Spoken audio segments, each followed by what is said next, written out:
So for the past year, I've been using the Hbada E3 Pro as my daily driver because it supports my large 6'4" frame. Now, regardless of what chair you use, sitting for as long as I do, whether it's working my normal job, editing videos, or gaming, will definitely take a toll on your body.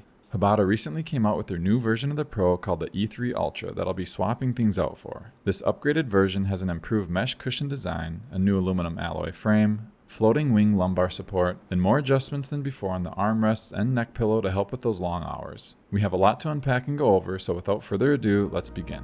Wildflower, with your hands in your pockets, wondering if you'll ever find love.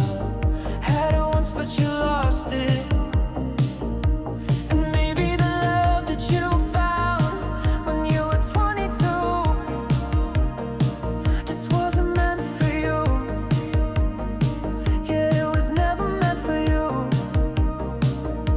'Cause I can be your remedy, I can be your everything, the one you run to when the tears at night come for you. Yeah, I'll hold you like I found you. Yeah, hold you like I found you. Yeah, I'll hold you like I found you. Yeah, hold you like I found you. Yeah, I'll hold you like I found you. Yeah, hold you like I found you. Now that everything's set up, let's go over all the adjustments this chair has, starting at the bottom and working our way up. The gas lift right now is at the lowest setting, and the seat's about 18 inches high depending on where you want to measure. Pulling the paddle shifter up, and we can raise the chair to its highest position, which is about 21.5 inches, for a total adjustment of around 3.5 inches. Now, unlike the E3 Pro, the Ultra has the footrest pre-installed so that you don't need to screw or attach anything together. This slides out from underneath and then you flip it around to use. The total space from the edge of the seat to the end is 18 inches. Here's another angle of how it slides in and out, and this is probably one of my favorite features of the chair because unlike a normal separate footrest that takes up space when you're not using it, this gets tucked in underneath and out of the way. Now, I recently reviewed the Nova Omni, and the number one comment I got in that video was that the seat was not manually adjustable. Here, you are able to adjust the seat to your liking by moving the paddle shifter forward, slide the seat to where you want, and then lock it in place by moving the paddle back to the starting point. This allows for about 2 inches of movement so you can find the perfect spot for your body type. Moving on to the armrests, and they can go in pretty much any direction. First, you have the up-down movement that has a travel distance of a little under 3 inches. Then, the pads rest on a 360-degree swivel mechanism that lets you position them right where you want them. The pads can also be tilted upright, rotated left and right, and finally, they can be slid forward and back. Let's now go over the lumbar support, which definitely has a lot going on. First, you can raise the entire unit up and down by 1.6 inches. Next, you're able to adjust it in and out by 1 inch. And to lock this in place, you would just use the silver lever that's on the right side. Then, as you're moving and shifting throughout the day, it's going to stay glued to your body with the automatic up-down movement as well as tilting forward and back to move along with you. And finally, another one of my favorite features that they carried over from the E3 Pro are the adjustable wings. Depending on how large or skinny you are, these can adjust in and out to provide additional support around your sides.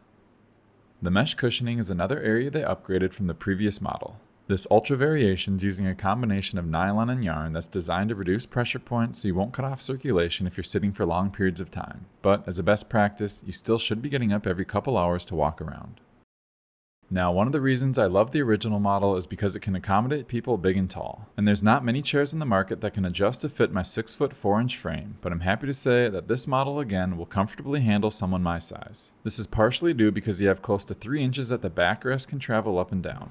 The other reason being that the head cushion area is also heavily adjustable, being able to go up and down, tilt up or down, it can swivel, as well as go in and out. Now, as far as reclining positions, you have 4 different settings. This right here is the upright lock and where you'll probably be spending the majority of your time. And as you can see, my neck is being supported right where I like it, and my arms are at a relaxed position. Moving the paddle shifter back, and I can then go down to our second stop. Moving on, and this right here is the third. And finally, full relaxing mode at the 140-degree tilt. And more than likely, this is where you're going to be getting the footrest out, whether you're wanting to take a little bit of a nap, or do a little gaming, or just browsing on your phone. This position right here is super comfortable, and it's amazing how my 6'4" frame looks very normal sized in this chair.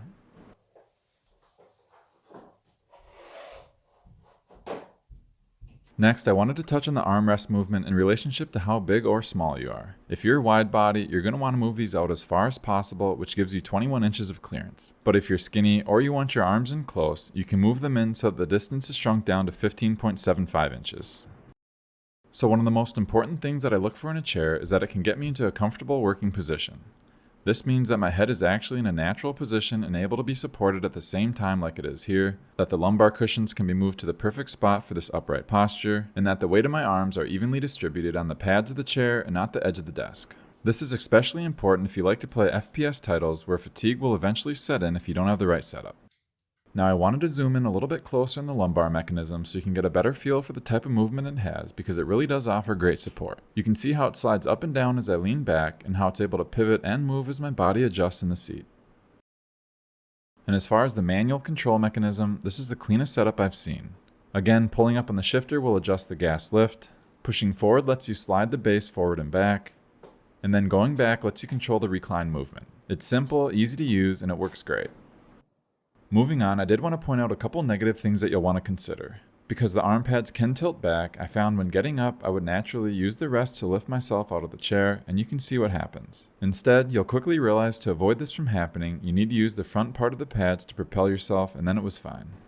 The other thing that you need to consider before buying not just the E3 Ultra, but really any chair that's made of mesh, is if you have a habit of sitting on your legs. If you do have this habit and you don't think you'll be able to break it, avoid mesh style chairs altogether because there's no padding going around the outer plastic frame. So when you bring your leg or legs up, you're definitely going to feel it at whatever point of your body's on the edge. For pricing, it's certainly not trying to compete with the high-end options like the Herman Miller Embody gaming chair that goes for $2,000, but they're also not going after the low-end budget consumer that's looking for a sub-$300 chair. Last year's model, the E3 Pro, is currently priced at $699, while this new S3 Ultra is about $90 more at $789. So that about does it for this one, and if this was a chair that you're considering, I hope this video helped you get a better idea of what to expect. I'll leave links to everything in the description, but as always, thank you so much for watching, and I hope you have a blessed day.